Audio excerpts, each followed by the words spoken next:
చిన్న మాట పరిశుద్ధ గ్రంథం నుంచి వాక్యం చదువుకుందాం. 1 కొరింథీ పత్రిక 13వ అధ్యాయము 13వ వచనం.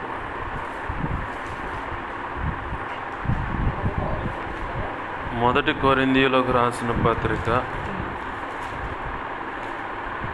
13వ అధ్యాయం 13వ వచనం నేను చదువుతున్నాను.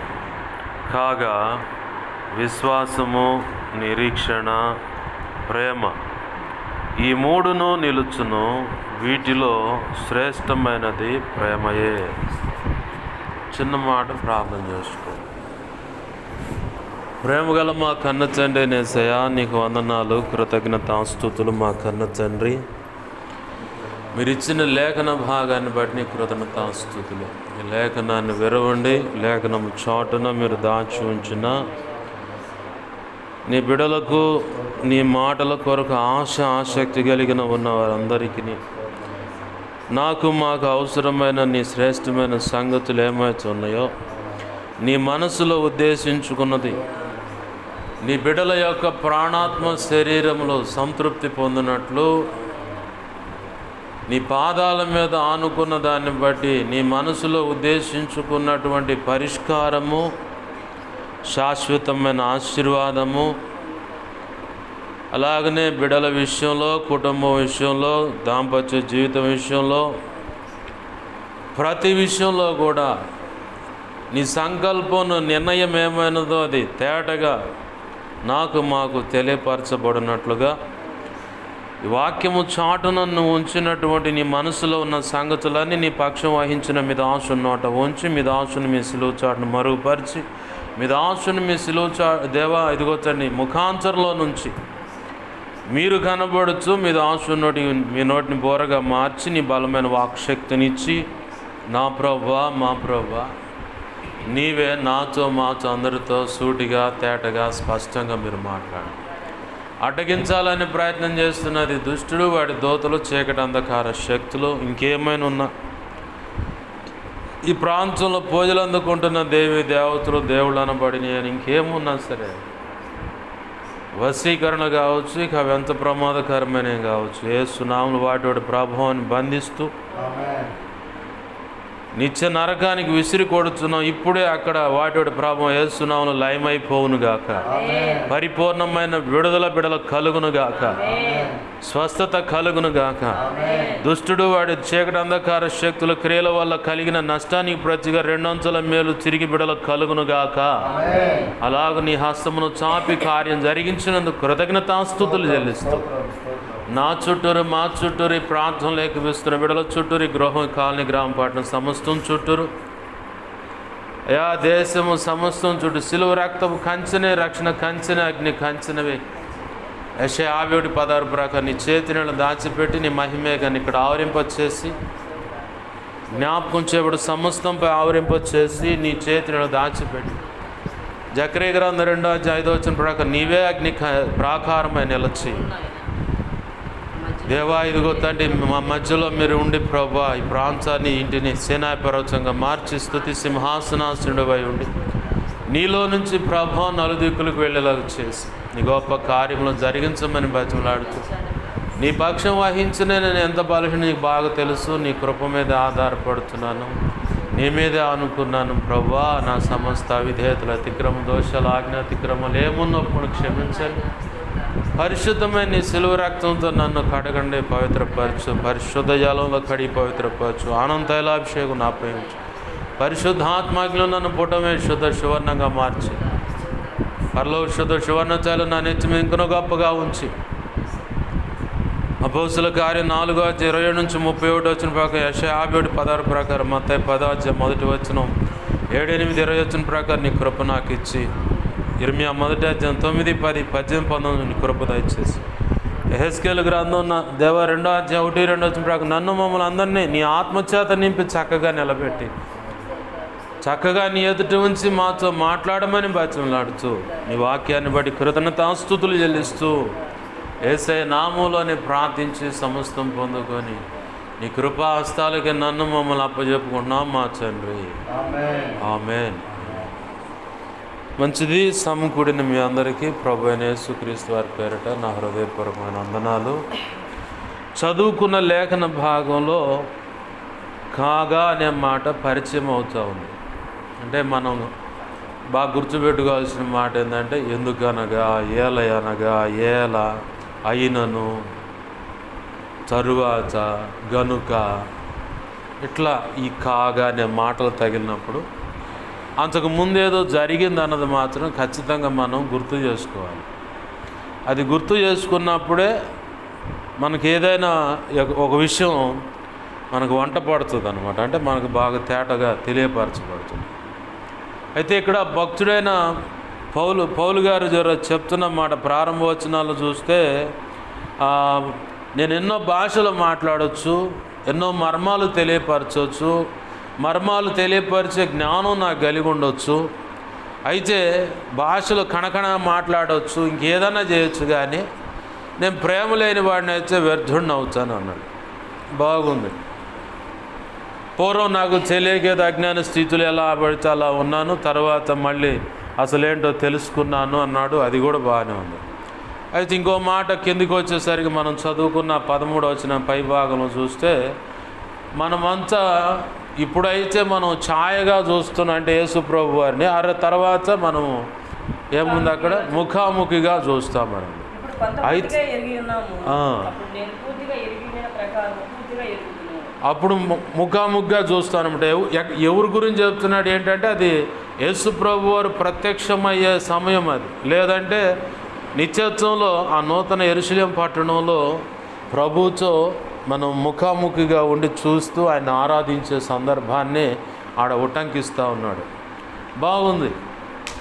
ఇవన్నీ ఒక ఎత్తు అయితే, ఇదే భక్తుడు ఒక మాట అన్నాడు తిమోతి పత్రికలో, 2వ తిమోతి ఎట్టుకుంటుంది 4వ అధ్యాయం 7-8 వచనాల్లో, మంచి పోరాటం పోరాడి తిని నా పరుగు కడముట్టించి తినన్న తర్వాత నా విశ్వాసమును కాపాడుకుంటేనే అన్నాడు. అంటే పౌలు భక్తుడికి ఎన్నో రకాల శ్రమలు ఎదురయ్యాయి. కొరింథీ పత్రికనే ఒకసారి తరచి చూస్తే ఆ పక్కన అక్కడ కనపడుతుంది, నాకు ఇంకను ఏమని చెప్పగలను, అనేకమైన శ్రమలు నాకు ఎదురయ్యాయి. అంటే ఆయన అనుభవించినటువంటి శ్రమలు, నిందలు, అవమానాలు అనేవి సగటు భక్తులుగా అని చెప్పబడుతున్న వారి జీవితాల్లో ఆ మాత్రము యొక్క తీవ్రత కలిగినటువంటి బాధలు కానీ, గాయాలు కానీ ఎవరికి అయ్యి ఉండవేమో.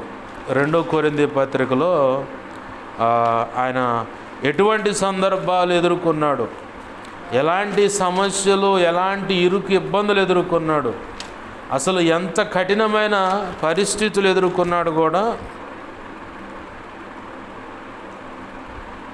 ఆయన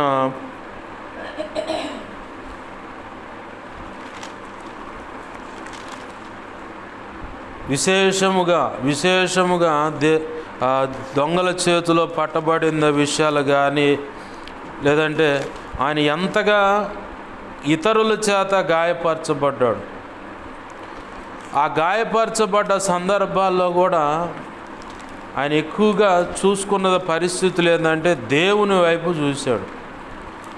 ఎలాంటి పరిస్థితి ఎదురైనా సరే ఆయన చూసిన సందర్భం ఏంటంటే దేవుని వైపు. 2వ కొరింథీ పత్రిక 11వ అధ్యాయంలో 23వ వచనం మధ్య భాగం నుంచి చూస్తే, మరి విశేషముగా ప్రయాసపడి తిని మరి అనేక పర్యాయములు చెరసాలలో ఉంటిని అంటూ ఎక్కడి దాకా చెప్తా ఉన్నాడు. ఆ సంగతి అంతా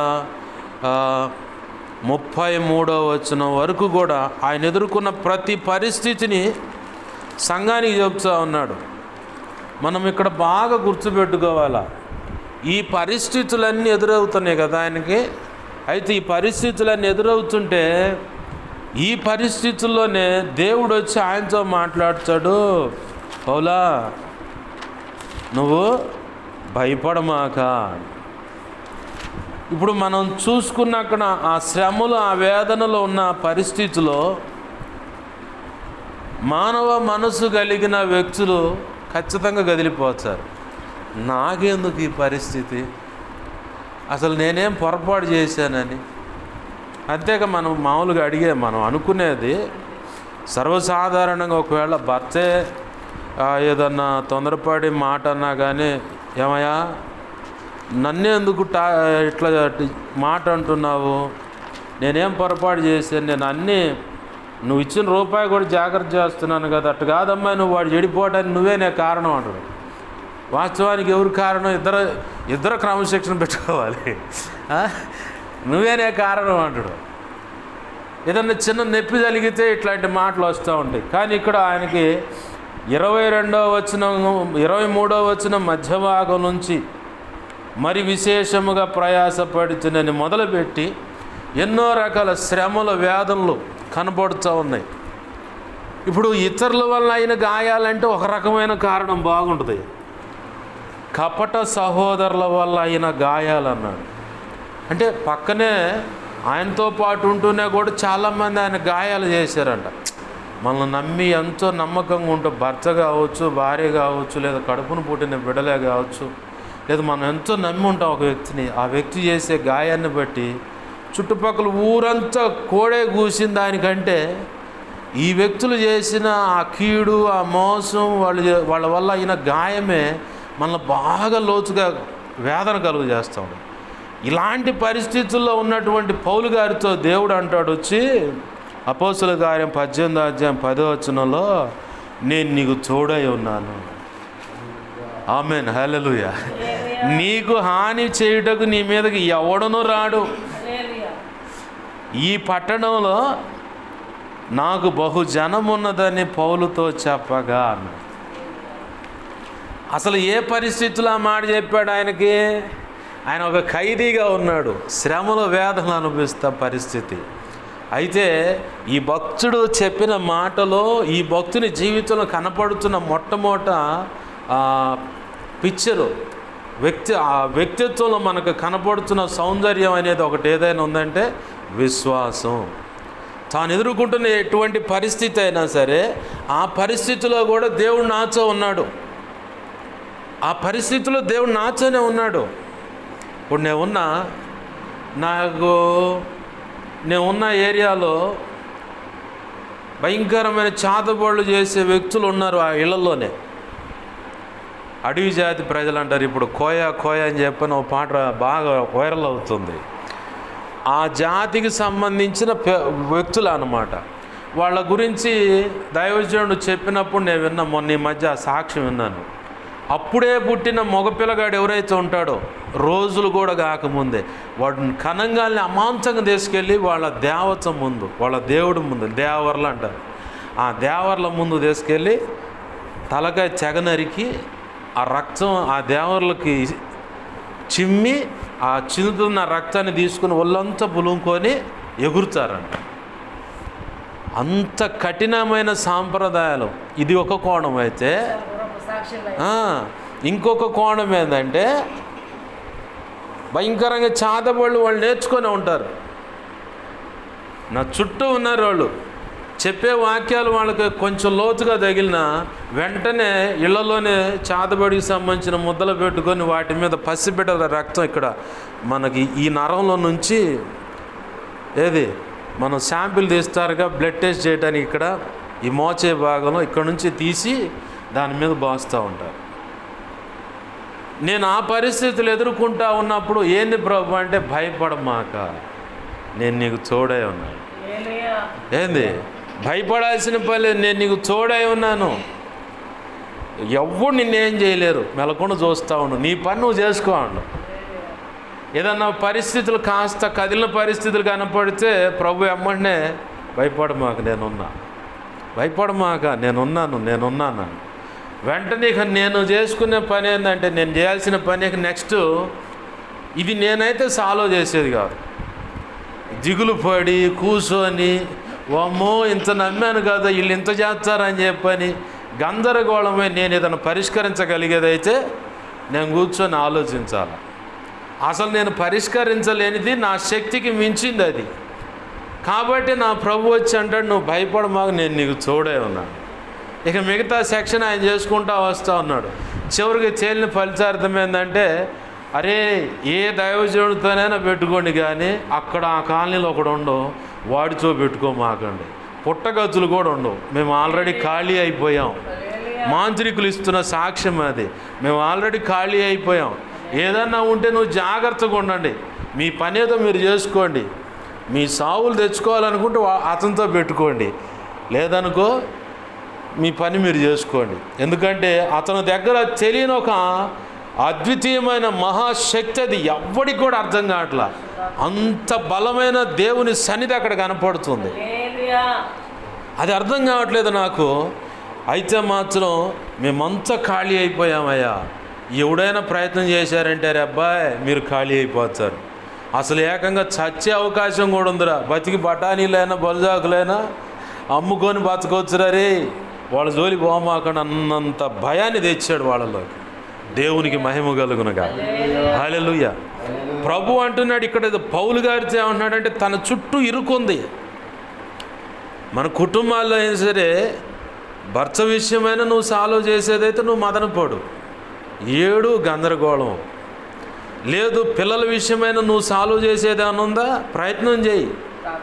ఏంది, మొదటిగా ప్రార్థన, తర్వాత ప్రయత్నం చేయి. అది నువ్వు చేసేది కాదు. లేదు ఒక పిల్లల భార్యాభర్తల మధ్య గొడవల, లేదంటే ఇంకేదైనా సమస్యల, ఆర్థికంగా ఇబ్బందుల, లేదంటే ఇంకేదైనా సరే మన శక్తికి మించి దాటిపోతుందన్నప్పుడు మనం బలహీనం అయిపోయి ఆయన మీద పడాలి. అప్పుడు ఆయన కదులుతాడు. ప్రతి విషయానికి ఆయన కదిలిస్తూ ఉంటే అయ్యా నా వల్ల కాదు, నాకు చేత కాదయ్యా, అంత జ్ఞానం నాకు లేదు, నువ్వైతే సరైన పరిష్కారం చూపించగలవు.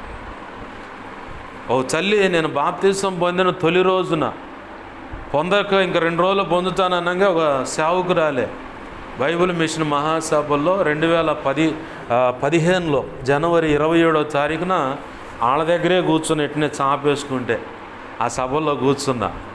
ఆ తల్లి వచ్చింది, ఏ ఊరయ్యా ఏంటని అడిగింది. అంతా బాగానే ఉంది. ఆ తల్లి చెప్పిన సాక్ష్యం ఏంటంటే, అయ్యా 40 రోజులు ఉపవాసం ఉన్నా నేను. ప్రభువా నాకు నువ్వు నిర్ణయించిన భర్త నాకు ఇవ్వు, నువ్వు నిర్ణయించిన భర్త నాకు ఇస్తే అది శ్రేష్టము. అది నేను ప్రయత్నం చేసి తెచ్చుకున్నాను అనుకో, ఎన్నో తిప్పలు పడాలి. కాబట్టి నువ్వు నిర్ణయించిన భర్త నాకు ఇవ్వు ప్రభు అని చెప్పి ప్రార్థన చేస్తే దేవుడు దర్శనంలో ఇదిగో ఈ పాస్టర్ గారిని చూపించాడు. వాస్తవానికి నా చౌదరీస్ వెళ్ళి చెప్పాను, అయ్యా దేవుడు నిన్ను చూపించాడు అని చెప్పాను. చెబితే ఆహా నేను కుదరదు అది ఇది అని చెప్పాను. నేను సావునైనా చచ్చానుగా నిన్ను మాత్రం వదిలిపెట్టనని ఇక ఏం వదిలిపెట్టకుండా ప్రార్థన చేస్తూ ఉంది.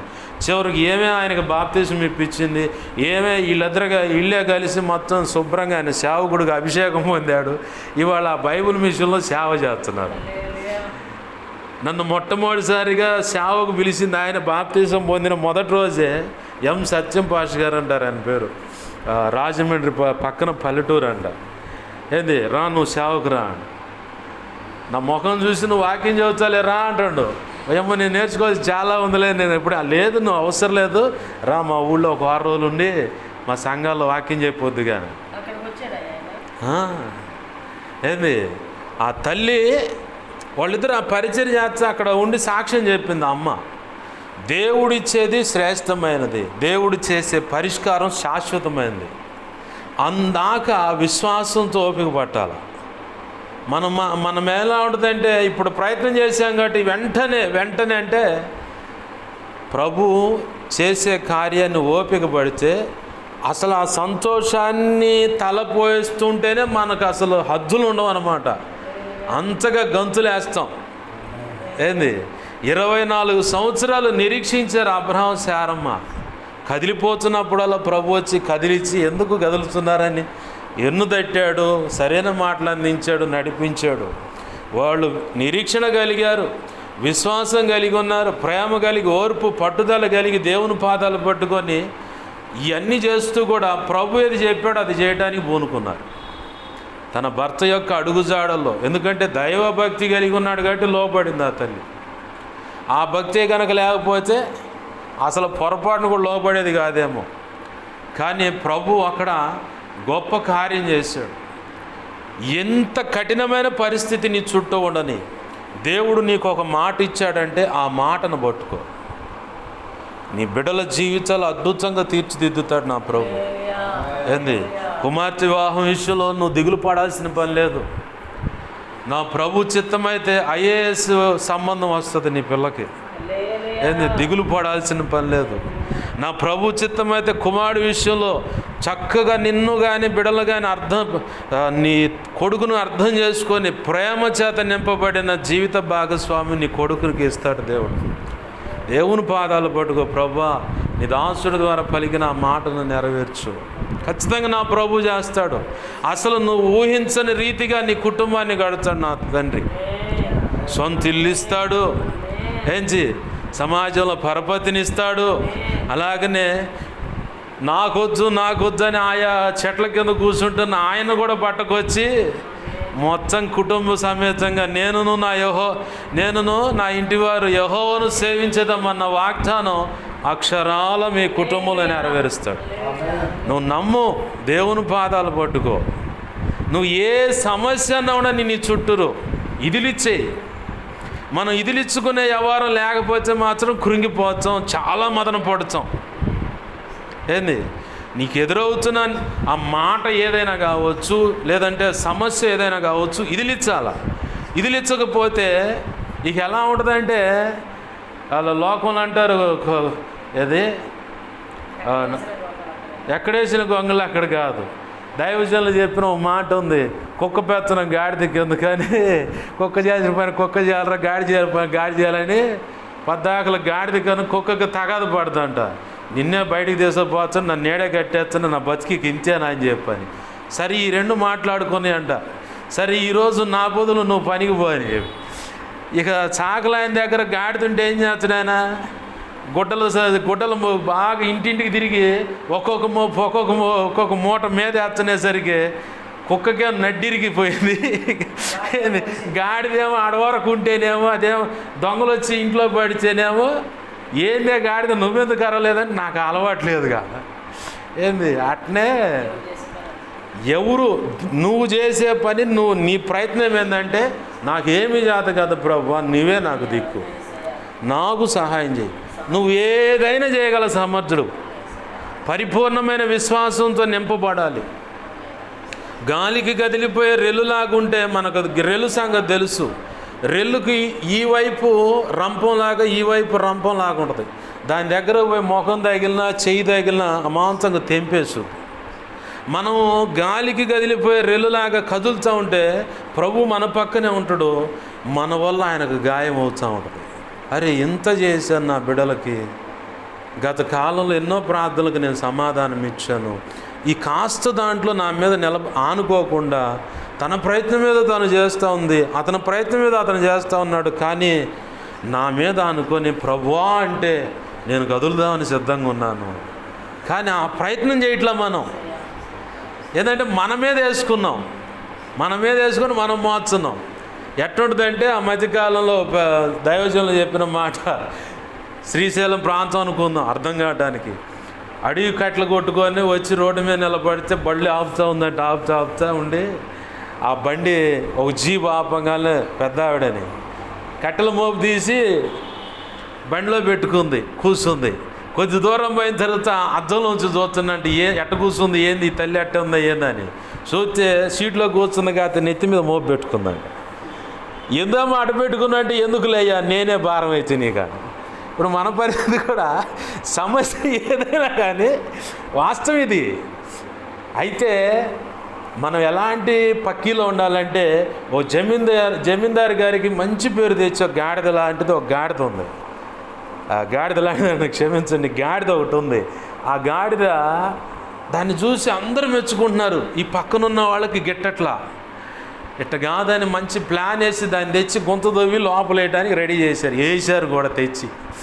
వేసినోడు అంతే పోవాలిగా, నీళ్లు లేక గడ్డి లేక అట్నే పుష్కించుకొని చచ్చేది. ఈ తాగినోడు చెక్క మీద ఆ జమీందారు మీద ఉన్న పగతో పార తీసుకొని మట్టి ఆర్చండు, రే మీరు పోండిరా, మీ పని అయిపోయింది మీరు పోండిరా అని చెప్పని. మట్టి ఆర్చంటే ప్రతి జంతువుకు ఒక అలవాటు ఉంటుంది. ఇది ఆ చర్మాన్ని షేక్ చేస్తుంది. మనం పశువుల దగ్గర పాలు పిండేటప్పుడు దోమలు కానీ ఈగలు కానీ గుడ్డి ఈగలు కానీ దాని మీదకి వచ్చినప్పుడు జరికించుద్ది. ఆ జరికించినప్పుడు అది ఎగిరిపోదు. అట్లనే ఇది మీద పడంగానే, మట్టి మీద పడంగానే ఇదిలిస్తుంది. ఇది చూసుకోవట్లే, వాడు పగతో పారలు మట్టి వేస్తాడు, తీసి చూపిన మట్టి మళ్ళీ తీసి గొంతలు వేస్తాడు, దీన్ని పూడ్చి చంపేద్దామని. అయ్యా నీళ్ళ లేకపోతే రాకుండా అంతే ఉండడానికి. మట్టి ఏం కానీ దీనికి ఏమన్నా అలవాటైంది, ఇదిలిస్తుంది. ఇదిలిచ్చి వాడు ఉన్న మట్టి అంతా దాంట్లో అయితే గాడి తేడుంది. చప్పగా పైకి పోయి తప్పించుకొని పోవడానికి అవకాశం దొరికిందా, మట్టి అట్ట ఉంది, ఒకసారిగా పక్కకి వెళ్ళిపోయింది. చివరికి ఆ జమీందారు యొక్క దాని దొడి దగ్గరికి వెళ్ళిపోయింది. వీడు మాత్రం నవ్వులు పాలైపోయాడు. మనకి ఏదైనా నిందైనా బాధ అయినా సమస్య అయినా ఇదిలిచ్చి, ప్రభువా ఇదిగో నువ్వు చూసుకో, నీకు అప్పచెబుతున్నాను. మన సమాజంలో మన కుటుంబాన్ని బట్టి ఎన్నో రకాల కారు కోతలు కోస్తారు. భలే గాయం అవుతూ ఉంటాయి ఆ మాటల వల్ల. దిగులు పడాల్సిన పని లేదు. అప్పుడు ఏమనుకోవాలంటే మనం ఒకటే మాట, నీ దృష్టిలో నేను నీకు ఇంకెక్కడైనా తేడాగున్నానా, నేను నిన్ను ఎక్కడైనా గాయపరిచే పరిస్థితి నా బ్రతుకులో ఉందా, నా భక్తి సాధనలో ఉందా, నీవు చెప్పిన మాటకు లోబడకపోవటంలో ఇలాంటి పరిస్థితి ఉందా, అయ్యా కనికరించు, నన్ను క్షమించని ఆయన పాదాలు పట్టుకున్నట్లయితే ఖచ్చితంగా కృపణిస్తాడు. కొన్ని విలువైన పాఠాలు నేర్పడానికి కూడా కొన్ని నిందల అవమానాలు కూడా దేవుడు తీసుకొస్తాడు. ఎందుకంటే దైవజనులు ఎన్నో లోతైన అనుభవాలు మామూలుగా ఉండవు. సేవలోకి రానప్పుడు అంతా నా మైండ్ సెట్ ఒక రకంగా ఉంది. సేవలోకి వచ్చిన తర్వాత ఇక ఆయన నలగేస్తుంటే ఇక అప్పుడు విలువైన పాఠాలు నేర్చుకోవటం, దేవుని కృపను బట్టి ఎన్నో విలువైన పాఠాలు దేవుడు రాయించేవటం. ఈ మధ్యకాలంలో నేను ఇన్ని సంవత్సరాలు దేవునితో నడుస్తున్న విధానంలో నేను ఎదుర్కొన్న పరిస్థితులు ఒక పాట, నా స్థితిని నా పరిస్థితిని చూస్తున్నావుగా యేసయ్యా, చూస్తున్నావుగా నా యేసయ్యా, మార్గము తెలియక మార్పు కలుగక మరణాపేక్షతో, అంటే చనిపోవాలని కోరికతో వెరిపించబడుతున్నాను. కన్నీళ్ళే నాకు అన్నపానములాయే, కలవరము భీతి నన్ను ఆవరించెనే. నేను ఎదుర్కొన్న అనుభవాల్లో నుంచి ప్రభు ఇచ్చిన పాట ఇది, పల్లవి. సమస్యల సుడిలో ప్రాణాత్మలు నలిగి ప్రసవ వేదనతో అనుదినం కృంగితి, దృష్టించవా నా ప్రభువా, మూల్గులతో మొరపెట్టుచుంటిని, చూస్తున్నావుగా యేసయ్యా. భయంకరమైన పరిస్థితులు, భయంకరమైన వేదనలు ఎదుర్కొంటే ఆ పాటను బయటకు వచ్చింది. వాస్తవానికి ఆ పాట బయటికి రావాలంటే నేను అనుభవంలోకి వెళ్తేనే కదా వచ్చేది, లేకపోతే రాదు. అది పైన వచ్చేదేమో కానీ అంత లోతుగా వచ్చేది కాదు. ఎంతో విలువైన పాటలు దేవుడు కృపచేత ఇచ్చాడు. ఏంది, నువ్వు నలుగుతున్నావంటే ఖచ్చితంగా అక్కడ విలువైన పాఠాన్ని నేర్పుతున్నాడు. పొరపాటును బట్టి అడుగులు వేసిన దాన్ని బట్టి కూడా కొన్ని పాఠాలు మనకు నేర్పుతాడు. ఆ పొరపాటును బట్టి తొందరగా కోపగించుకోడు దేవుడు. ఎందుకంటే అక్కడ విలువైన పాఠం కూడా నేర్పుకొని మన పొరపాటులు, అవిధేయతలు, ఆజ్ఞాతిక్రమాలు, ఆయనకు లోబడిన స్థితి ప్రతిదీ కూడా మనకైతేనేమో తప్పు చేసినట్టుగా కనపడుతుంది, ఆయనకైతేనేమో వాటిలో నుంచి కూడా పరిమళ సువాసన బయటకు తెచ్చుకుంటాను రా. ఏంది అది మనకు అర్థం కాదు.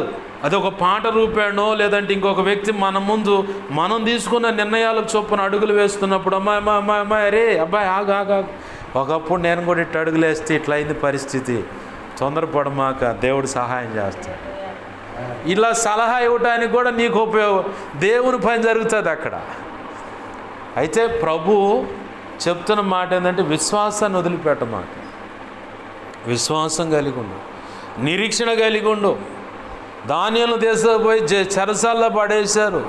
తన నిరీక్షణ ఏంటంటే నేను చెరకు అప్పచెప్పబడిన వాడిని, నా ప్రజలందరూ చెరకు వచ్చారు అంటే బందీలో ఉన్నారు, వాళ్ళు బానిసలుగా ఉన్నారు. ఈ చెర విముక్తి జరగాలని నేను ఎంత ప్రయత్నం చేసినా మాకు మాత్రం ఇర్మియా ప్రవక్త ద్వారా దేవుడు పలికించిన ఒక మాట ఉంది, 70 సంవత్సరాల కాలం. 70 సంవత్సరాల కాలం ఉంది. ఎందుకయ్యా అంటే మా పితరులు చేసిన పొరపాటు అది, మా పితరులు చేసిన పొరపాటు. ఏంటయ్యా మీ పితరులు చేసిన పొరపాటు అంటే దేవుడు ఒకటి చెబితే ఇంకోటి చేశారు వాళ్ళు. ఇవే విశ్రాంతి దినాల్ని ఎగ్గొట్టేసి వాళ్ళు ఇష్టం వచ్చినట్టు బ్రతికారు. అందుకని 70 సంవత్సరాలు మేము ఇలా శ్రమలకు అనుమతింపబడ్డాం. అదే గనక మేము జరిగించిన పొరపాటును బట్టి దేవుని పాదాలు పట్టుకొని క్షమాపణ అడిగినడితే ఈ పరిస్థితి ఉండేది కాదేమో. కానీ ఎలాగైనా సరే నా ప్రభు చెప్పిన మాట చొప్పున బంధ విముక్తులను చేస్తాడని నిరీక్షణతో ముమ్మారు దేవుని సన్నిధిలో ప్రార్థన చేయడం మొదలుపెట్టాడు. యెరూషలేము దేవాలయం తలుపులు తీసి మోకాళ్ళుని ఉదయము మధ్యాహ్నము సాయంకాలం మానక ప్రార్థన చేస్తూనే ఉన్నారు. అది గిట్టన వాళ్ళు కొన్ని రాళ్ళు వేశారు, అయినా సరే ఇదిలించుకున్నాడు. తన నిరీక్షణ మాత్రం వదిలిపెట్టలేదు, విశ్వాసాన్ని వదిలిపెట్టలేదు, దేవుని మీద ఉన్న అదే వదిలిపెట్టలేదు. ఆయన వదిలిపెట్టకుండా దేవుని పాదాలు పట్టుకొని మొరపెడుతూ ఉంటే కొంతమందికి నచ్చక కావాలని ఎట్లయినా ప్రార్థన ఆపాలని.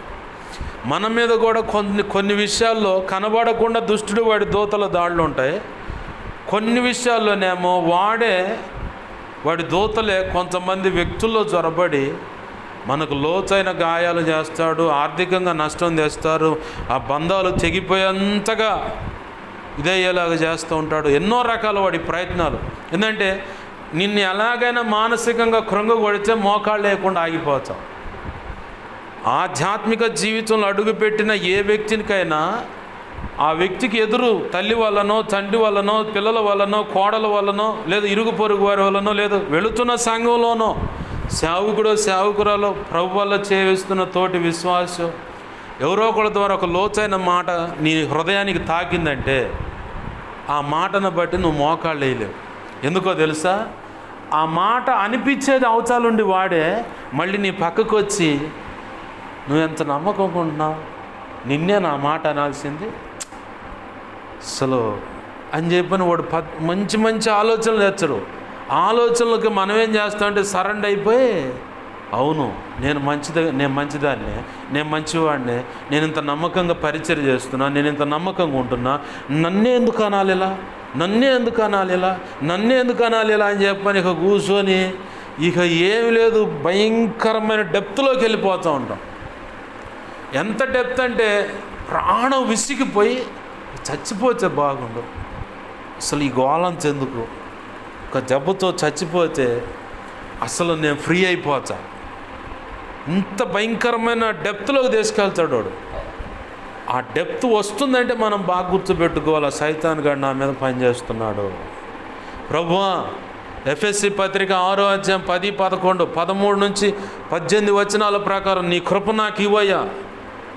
పిలుపు పత్రిక 4వ అధ్యాయం 6, 7 వచనాల ప్రకారం నీ కృప నాకు ఇవ్వయ్యా, నా చింత నీ మీద వేస్తున్నానే, నన్ను ఆదుకో. 55వ కీర్తన 22వ వచనం ప్రకారం నా భారం మొత్తం నీ మీద వేస్తున్నాను, నన్ను ఆదుకున్నావా. ఒక్క దెబ్బతో ఎగిరిపోతుంది అనమాట ఆ భారం, ఆ వేదన మొత్తం. వాడు ఏం చేస్తాడంటే మనం మానసికంగా కృంగ కొడతానికి తీసుకొస్తాడు. దానియేలు పరిస్థితి అదే అయింది. నమ్మకంగా పక్కనే ఉన్నారు కానీ లోతైన గాయమయ్యేలాగా చేశారు. చివరికి అందాకపోయాడు, సింహాల బోన్లో పడేయటానికి పరిస్థితి అయింది. అంత కఠినమైన శ్రమ వేదన ఉన్నా దానియేలు మాత్రం ఆడకపోయి ఏం ప్రభువా ఇంత నమ్మకంగా ఉంటే ఇంట్లో చేసావేంది అని అడగల, మోకాళ్ళు వేసి. ఎందుకంటే దానియేలుతో దేవునికి సహవాసం ఉంది. దానియేలు ఎప్పుడైనా కృంగిపోయినప్పుడల్లా దేవుడు గబ్రియల్ అనే దేవదూతనను మిఖాయిల్ అనే దేవదూతను పంపిస్తూ ఉంటాడు. సమస్య ఎదురవుతుందంటేనేమో ఫైట్ చేయడానికి మిఖాయిల దేవత వస్తాడు. సమాచారం అందించాలనుకుంటేనేమో గబ్రియల్ దేవత వచ్చి మాట్లాడతాడు. ఆ అనుభవం దానియేలుకు ఉంది కాబట్టే నేను ఈ సింహాల భవనంలో ఉన్న నా ప్రభు తన దూతను పంపిస్తాడు. ఆమేన్, హల్లెలూయా.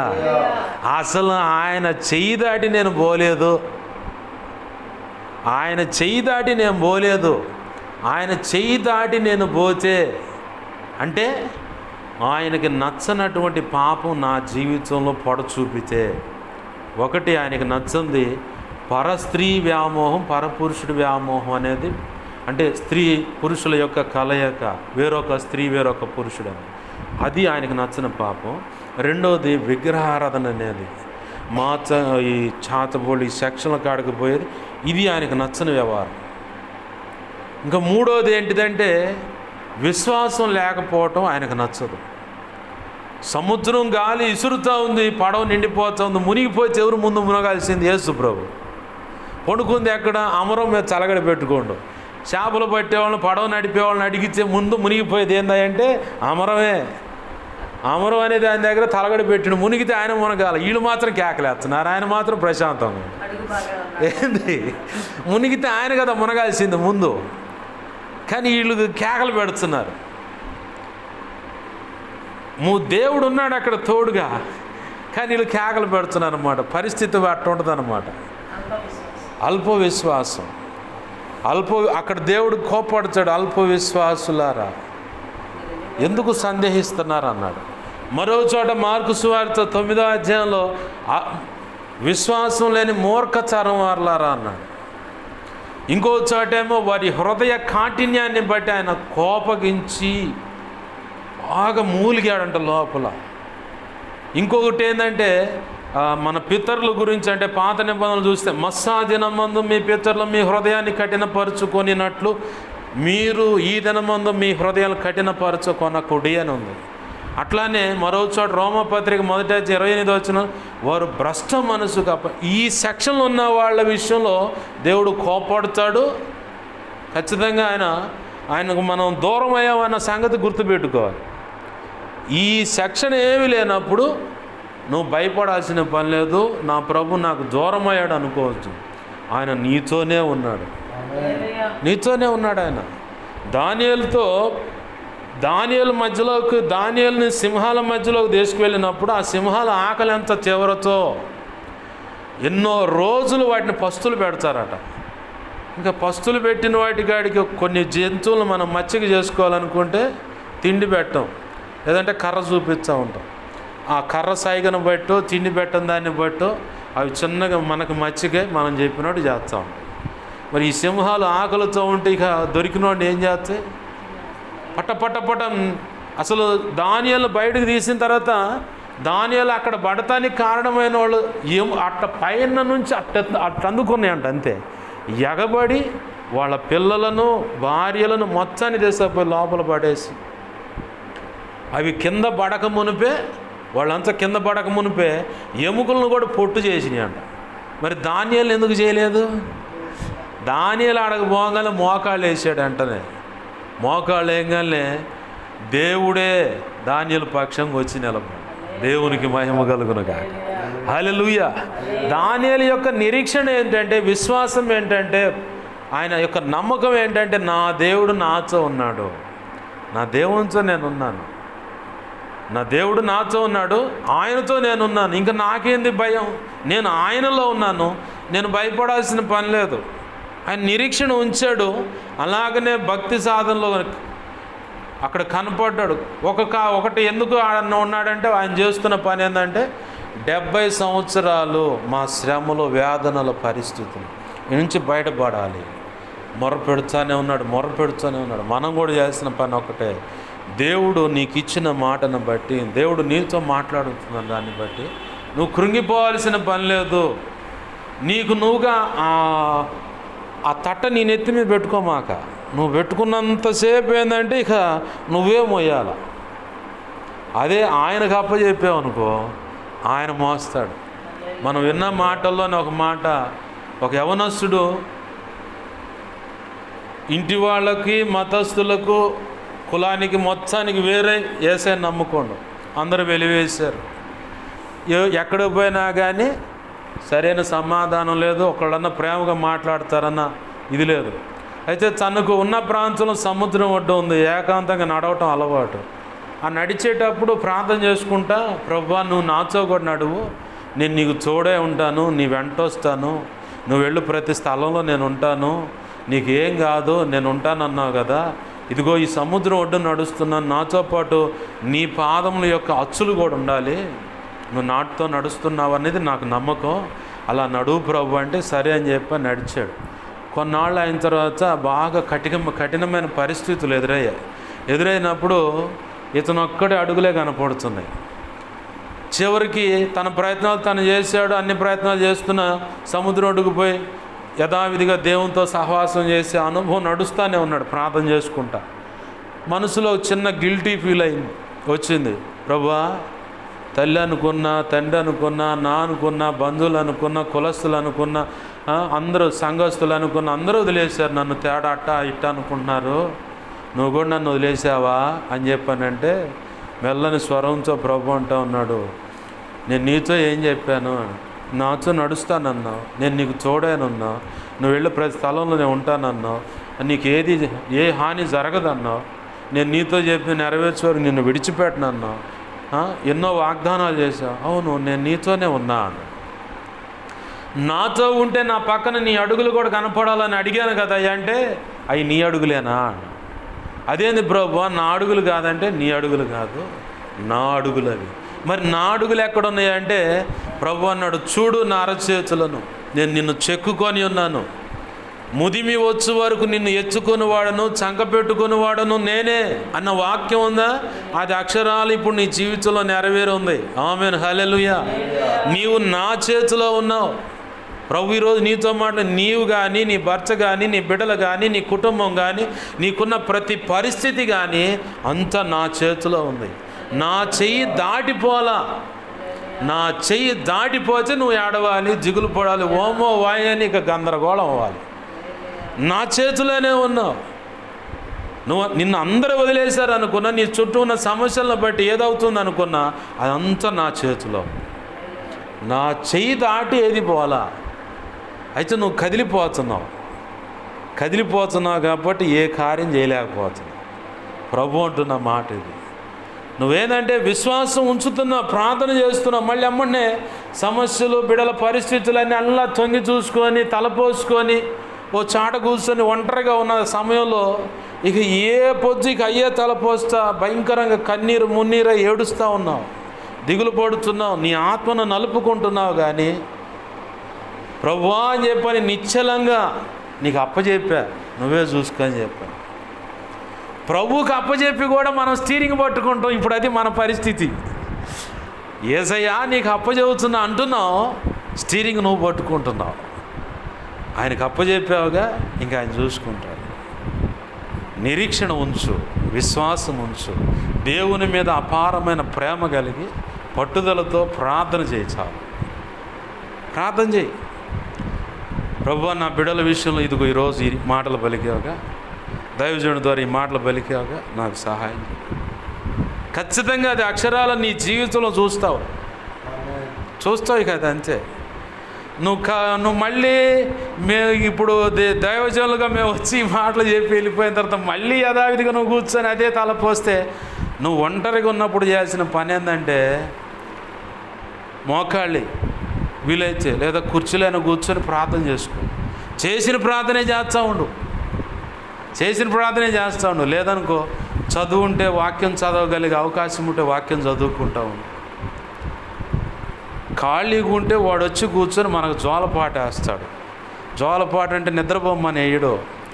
ఏంది నీ పిల్లల పరిస్థితి, అసలు ఏంది ఎట్ట ఉండాల్సిన కుటుంబం, అసలు ఒకప్పుడు ఎట్టున్నా, ఒకప్పుడు స్థితిని చూస్తే ఇప్పుడు ఏంది, అసలు నువ్వేనా, అసలు ఏంది అసలు అని చెప్పని రకరకాల ఆలోచనలు తెచ్చి చివరికి మానసికంగా నువ్వు కృంగిపోయి నీ ఆత్మను నీకు నువ్వే నలుపుకుంటా దేవుణ్ణి ప్రశ్నించేలాగా వాడు చేస్తాడు.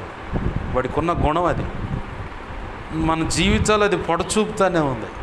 దేవుణ్ణి ప్రశ్నించేంతగా వాడు డిప్రెషన్ తెస్తాడనమాట. డిప్రెషన్ తెస్తాడు. మీకే కాదు, నాకు ఇంకా ఎక్కువ ఉంటుంది. అయితే భయంకరంగా అసలు నన్ను నేను ఒకవేళ తొంగి చూసుకుంటే, నా కుటుంబం నా పరిస్థితులు ఏందని చూసుకుంటే అత్తమ్మ వాళ్ళకి తెలుసు. ఏంది, నాన్న తాతయ్య నెల 13 రోజులు తేడా చనిపోయారు. మొత్తం వదిలేసి గొడవలు అది ఇది అంత గందరగోళం ఎందుకని మొత్తం వదిలేసి నర్సరావుపేట పట్టడానికి వచ్చా. 1200లతో జీతం కార్ డ్రైవర్గా మొదలయ్యా.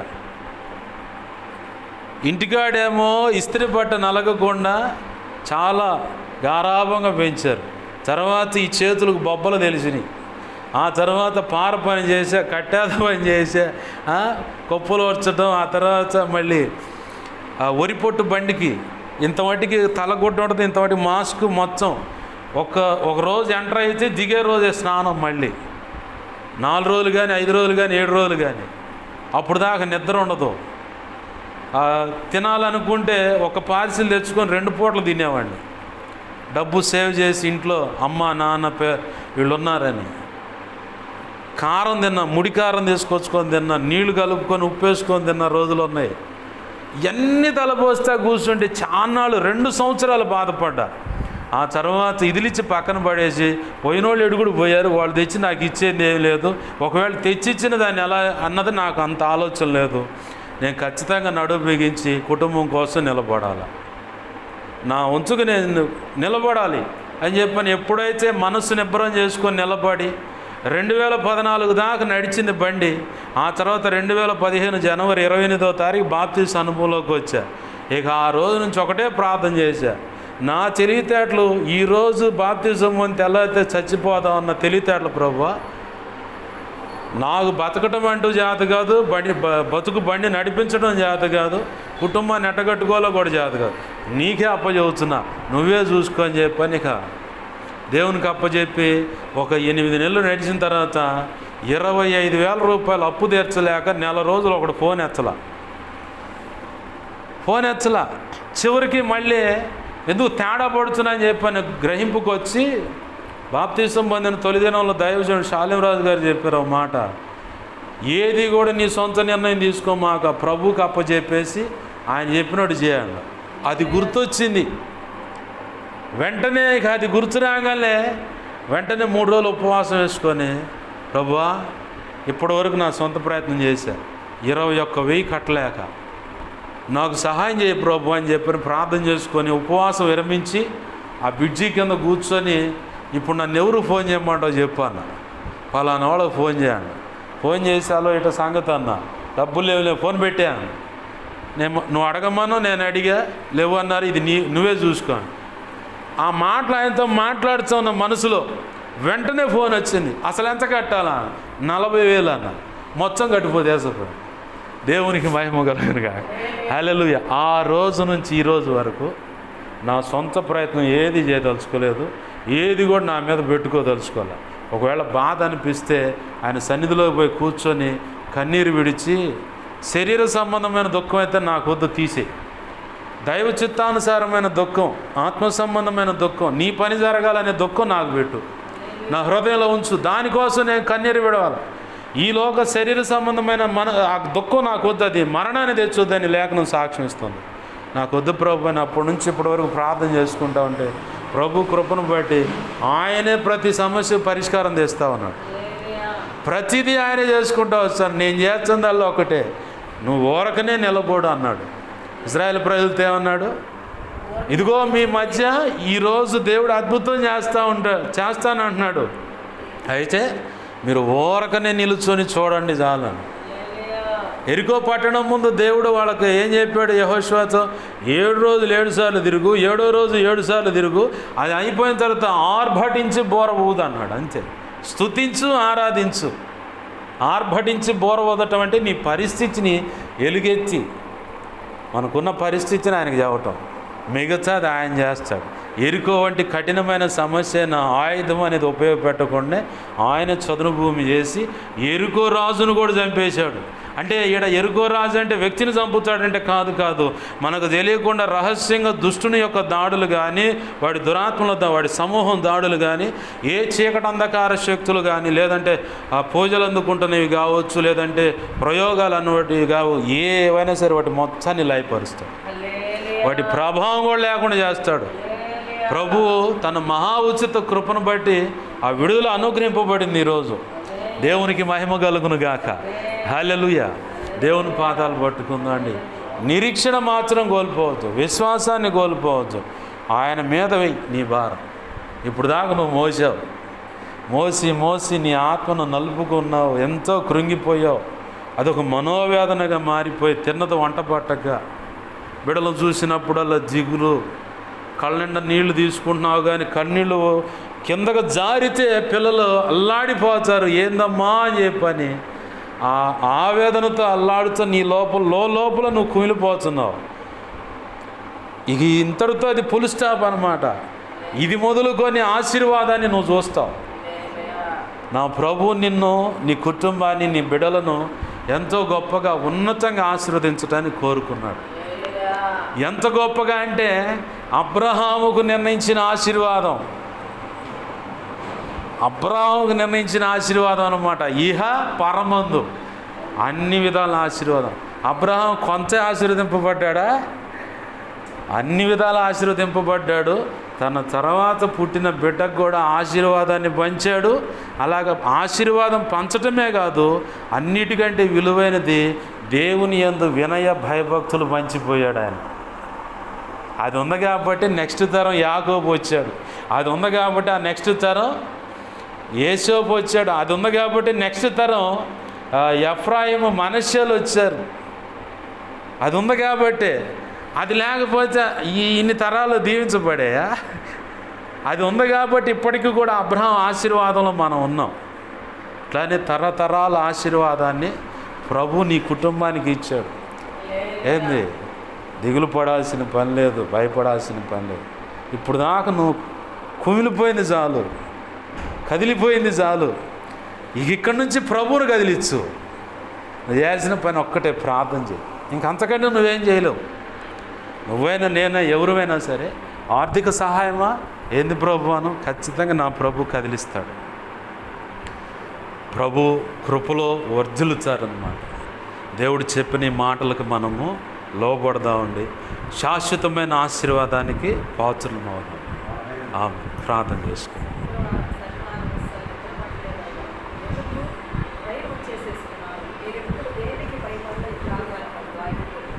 ప్రార్థన చేసుకుందాం.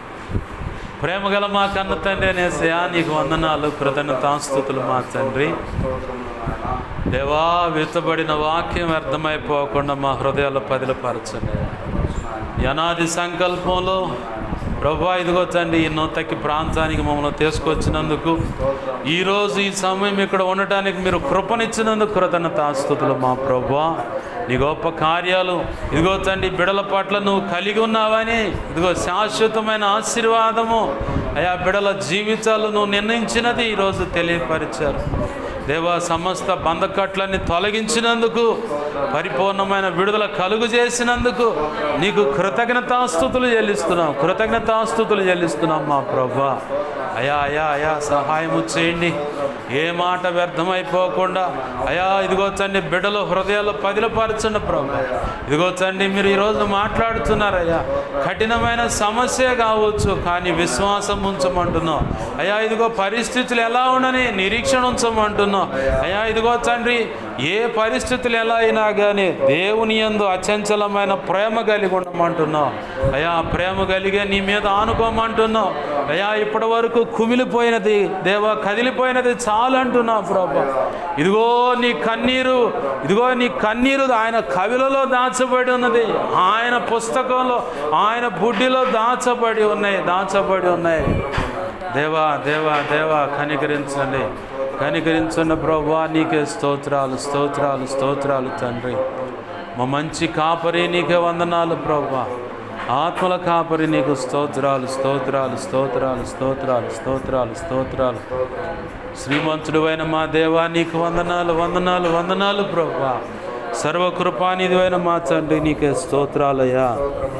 యా ఇదిగో తండ్రి దేవా, విడవబడిన కన్నీరు ఇదిగో ప్రభా నీ కవిలలో దాచబడిన అంటున్నావు ప్రభా, నీ బుడ్డిలో ఉన్నాయి అంటున్నావు ప్రభా, ఆ పుస్తకంలో రాయబడ్డాయి అంటున్నావు ప్రభా.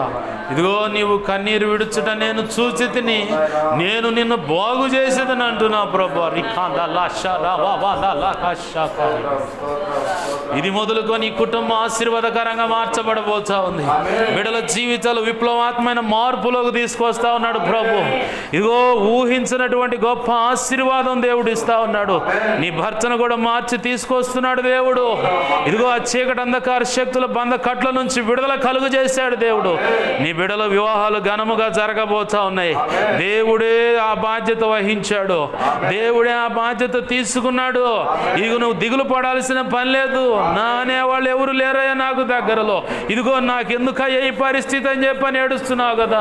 ఇదిగో ఈ సమస్య నుంచి నన్ను బయట ప్రభా, కోడల విషయంలో కార్యం జరిగించని, బిడ్డ విషయంలో కార్యం జరిగించని, అయ్యా బిడ్డల వివాహ విషయంలో కార్యం జరిగించని ఏడుస్తున్నావు కదా. ఇదిగో దేవుడు మాట్లాడుతూ అన్నాడు, నీవు కన్నీరు విడుచుట నేను చూచి తిని నేను నీ ప్రార్థన అంగీకరించున్నాను, నేను నిన్ను బాగు చేసేదను, నీ కుటుంబాన్ని బాగు చేస్తున్నాను, నేను ఈ కుటుంబాన్ని కడుతున్నాను. ఇదిగో అనేక కుటుంబాలకు ఆశీర్వాదకరంగా ఈ కుటుంబం మార్చబడుతుంది. అనేక వంశాలకు ఆశీర్వాదకరంగా ఈ బిడ్డలు మార్చబడుతున్నారు. ఇది అబ్రహాముకు నిర్ణయింపబడిన శాశ్వతమైన ఆశీర్వాదం, దావీదుకు చూపిన శాశ్వతమైన కృప మీకు అనుగ్రహిస్తున్నాడు దేవుడు. ఈ ప్రార్థనలు ఏకీపించిన వారికి కూడా ఈ కృప కలుగును గాక. ఈ కృప వారికి నిత్యముగా కలిగి ఉన్నది. ఆమెన్. మీ జీవితాల్లో కూడా, మీ కుటుంబాల్లో ఉన్న సమస్యల విషయంలో కూడా దేవుడు జోక్యం చేసుకున్నాడు. దేవుడు జోక్యం చేసుకొని కార్యం చేస్తూ ఉన్నాడు. మాట వినకుండా, లోపడకుండా, ఇదిగో దేవునికి వ్యతిరేకంగా అడుగులు వేస్తున్న నీ భర్తను కూడా సరిచేసి పట్టుకొస్తా ఉన్నాడు. ఇదిగో నీ మీద తిరుగుబాటుగా ఉన్నటువంటి నీ భార్యను కూడా సరిచేసి పట్టుకొస్తా ఉన్నాడు. బిడ్డలను కూడా సరైన మార్గంలో తీసుకొస్తా ఉన్నాడు. అప్పుల బంధకాల నుంచి విడిపిస్తా ఉన్నాడు. ఇదిగో ఘనమైన సేవకు మీరు భార్యాభర్తలుగా కదిలి వెళ్ళబోతున్నారు. అందుకు కావలసిన కృప రిలీజ్ చేశాడు దేవుడు ఈరోజు. అందుకు కావలసిన తలాంతులు దేవుడు రిలీజ్ చేశాడు. అందుకు కావలసిన లేఖన ప్రత్యక్షతను రిలీజ్ చేశాడు దేవుడు ఈరోజు. కృప వాత్సల్యతను రిలీజ్ చేశాడు. ఆత్మ ప్రత్యక్షతను రిలీజ్ చేస్తా ఉన్నాడు దేవుడు. ఇదిగో కృపావరాల చేత నింపబోతున్నాడు. ఇదిగో ఘనమైన సేవ మీ ద్వారా జరగబోతా ఉంది. ఈ నూతన ప్రాంతంలోనే ఘనమైన సేవ జరగబోతా ఉంది. ఇదిగో దేవుని కృప విస్తారముగా ఇక్కడ ఉంది. ఇదిగో అనేకుల ప్రేమ చల్లారిన కాడని ఆయన కృప విస్తరించినట్లుగా ఆయన శ్రేష్టమైన కృప ఇక్కడ విస్తరించింది. విస్తారమైన జనం ఇక్కడ కలరు. విస్తారమైన సేవ పరిచర్య కూడా ఇక్కడ ఉంది. నా ప్రభు ఇది మొదలుకొని ఇక్కడ సేవ ప్రారంభం చేస్తా ఉన్నాడు. ఇదిగో గొప్ప సేవ జరుగుతుంది ఈ పట్టణంలో, ఈ గ్రామంలో, ఈ నూతన ప్రాంతంలో గొప్ప సేవకు దేవుడు పునాది వేశాడు ఈరోజు. ఉన్నతమైన సేవ, విస్తారమైన ఆత్మల సంపాదన ఇక్కడ జరుగుతుంది. శ్రేష్టమైన సేవా పాత్రలు ఇక్కడ నుంచి లేపబడుతున్నారు. మిషనరీలు లేపబడతారు, ప్రవక్తలు లేపబడతారు, అపోస్తులు లేపబడతారు, సువార్తికులు లేపబడతారు, బోధకులు, ఉపదేశకులు, సంఘ కాపరులు లేపబడతారు. కృపావరములు కలిగిన వారు లేపబడుతున్నారు. అయా ప్రవచించేవారు లేపబడుతున్నారు. సంఘ క్షేమాభివృద్ధి కొరకే పరితపించేవాళ్ళు లేపబడుతున్నారు. ప్రార్థన వీరు లేపబడుతున్నారు. దేవా నీకు వందనాలు. ఇది మొదలుకొని శాశ్వతమైన ఆశీర్వాదం దేవా బిడ్డలకు కలుగును గాక. అయ్యా ఈ కుటుంబం ఆశీర్వదింపబడును గాక. గొప్ప కార్యాలు జరిగించినందుకు కృతజ్ఞతాస్తుతులు చెల్లిస్తూ నీ లేఖనాన్ని దేవా హెచ్చించుకుంటున్నావు, నీ నామాన్ని ఘనపరుచుకుంటున్నావు. మాకు మా మీద ఇంకెవరికైనా కలలు, నిద్రల దర్శన స్వప్నాలు చూపించబడ్డా సమస్త చీకటి శోధనటి ప్రాబ్లం యేసు నామములో ఇదిగో తన్ని మహాపునరుద్ధాన శక్తి ద్వారా బంధిస్తున్నాం, లయపరుస్తున్నాం. లయపరిచిన నీ కృతజ్ఞతాస్తుతులు అయ్యా. మాకు మా మీద ఇంకెవరికైనా కళలో నిద్రలో దర్శన స్వప్నాలు చూపించబడ్డ సమస్త మంచి కళ్ళ మంచి దర్శనం, మంచి స్వప్న నిద్రలు చూసి సమస్త మంచి యేసు నామములో మహాపునరుద్ధాన శక్తి ద్వారా త్వరపెట్టి జరుగును గాక, నెరవేర్చబడును గాక. త్వరపెట్టి జరిగేలా చేసి నెరవేర్చిన కృతజ్ఞతాస్తుతులయ్యా. అయ్యా నా కోసం, మా కోసం, మా కోసం అనేక రకాలుగా ప్రార్థించమని అడిగిన బిడ్డలు ఉన్నారు. నీ సన్నిధానంలోని దైవజనుల ద్వారా ప్రార్థించని అడుగుతున్న వాళ్ళు ఉన్నారు. ప్రతి ఒక్కరి అవసరత నీ కృపచేత యేసు నామములో తీర్చబడును గాక. మా కోసం, పరిచయం కోసం విన్నదాన్ని బట్టి ఉపవాసం ఉండి అనేక రకాల ప్రార్థిస్తున్న బిడ్డలందరూ కూడా ఉన్నారు. వారిని దీవించండి, బలపరచండి, అభిషేకించి నీ సేవలో గొప్పగా వాడుకోండి.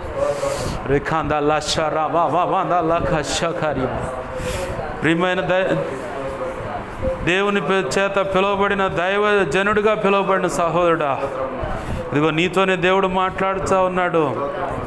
దైవజనుడు నువ్వు వెంబడించాలి. ఎందుకంటే హెబ్రీ పత్రిక 13వ అధ్యాయంలో ఒక మాట ఉంది, మీ పైన నాయకుల యొక్క విశ్వాసమును అనుసరించండి అని చెప్పని దేవుడు నీతోనే మాట్లాడుతున్నాడు. వాస్తవమే, కానీ దైవజనుడి దగ్గర నుండి నువ్వు నేర్చుకోవాల్సినవి చాలా ఉన్నాయి. ఇదిగో నాకంటే వెనక ఉన్నారు, నాతో పాటు ఉన్న వాళ్ళు అభిషేకం పొందుతున్నారని దిగులుతో ఉన్నావు. అయితే నువ్వు నేర్చుకోవాల్సింది ఇంకా చాలా ఉంది. చాలా నేర్చుకున్నా అనుకుంటున్నావు, కానీ ఇంకా నేర్చుకోవాల్సింది చాలా ఉంది. దైవజనుడు వెంబడించమని దేవుడు నీకు చెప్పాడు. ఎందుకో తెలుసా, నువ్వు నేర్చుకోవాల్సిన విషయాలు చాలా ఉన్నాయి. ప్రార్థన ఇంకా నేర్చుకోవాల్సింది ఉంది. వాక్యము చదవటం నేర్చుకోవాల్సి ఉంది. విశ్వాసం యొక్క అడుగులు ఎలా ప్రవర్తించాలి, ఎలా ఏంటన్నది నేర్చుకోవాల్సి ఉన్నది. ఇది మొదలుకొని దేవుడు నీకు చెప్పిన దైవజనుడు వెంబడించు. దేవుడు ఖచ్చితంగా కార్యం చేస్తాడు. తగిన కాలం ముందు ఆయన బలిష్టమైన చేతి రెక్కల కింద దీన మనసుకులై ఉంటే ఖచ్చితంగా నా ప్రభు హెచ్చించే సమయం ఉంది. నువ్వు ఊహిస్తున్న దానికంటే నీ ఎదుట ఉన్నవారు ముందుగా అభిషేకించబడ్డారని దిగులు పడొద్దు. ఎందుకో తెలుసా, వారికంటే ఉన్నతమైన సేవ చేయడానికే శ్రేష్టమైన తరఫిదును పొందుకోవాల్సి ఉన్నది. వారు సైతం నివ్వెరపోయి ఇదిగో అన్నేంటి ఇంత గొప్పగా వాడబడుతున్నాడని చెప్పుకునే రోజులు వస్తాయి. అది నువ్వు చెవులార వింటావు. అయితే నీకు అప్పచెప్పిన నాయకునికి లోబడి ఆ నాయకుని యొక్క విశ్వాసమును అనుసరించు. ఖచ్చితంగా దేవుడు నిన్ను అభిషేకిస్తాడు. దేవుడు ఖచ్చితంగా నిన్ను సేవలో వాడుకుంటాడు. ప్రభువా నీకే వందనాలు. ప్రియమైన కుమార్తె, నా భర్త మాట వినట్లేదు అని చెప్పి అనుకుంటున్నావు, కానీ ఆ వినని పరిస్థితుల్లో నుంచి కూడా దేవుడు కావలసిన రీతిగా తర్ఫీదు చేసుకుంటా వస్తూ ఉన్నాడు. ఖచ్చితంగా మీ ఇద్దరు కలిసి సేవ చేస్తారు. ఇక్కడ ఈ గ్రామంలో జరిగే సేవకే మీరు సహకారులుగా ఉంటారు. ఆ పిదప ఇదిగో అనేక చోట్లకు కూడా వెళ్ళి దేవుని పక్షంగా సేవ చేస్తారు. నీ బిడ్డలను కూడా సేవకురాళ్ళుగా సిద్ధపరుస్తున్నాడు నా దేవుడు. దిగులు పడొద్దు తల్లి, నువ్వు దిగులు పడొద్దు. అయ్యా నా పెద్ద కుమారుడు పెళ్ళని, రెండో కుమార్తె పెళ్ళని, చిన్న కుమారుడు కోడలని చెప్పని దిగులు పడమాక. నా ప్రభు ఉన్నత సంకల్పం కలిగి ఉన్నాడు. నీ భర్తను కూడా తీసుకొని వస్తాడు. ఇదిగో అనేకమైన పరిశుద్ధులకు మీరు ఆతిథ్యం ఇస్తారు. నీ బిడ్డలను ఘనముగా ఆశీర్వదిస్తాడు. నీ కుటుంబంలో నుంచి కూడా సేవక గణము లేపబడుతుంది. ఇది ఖచ్చితంగా జరుగుతుంది, ఖచ్చితంగా జరుగుతుంది. అది నీ కళ్ళారా నువ్వు చూస్తావు, కళ్ళారా నువ్వు చూస్తావు.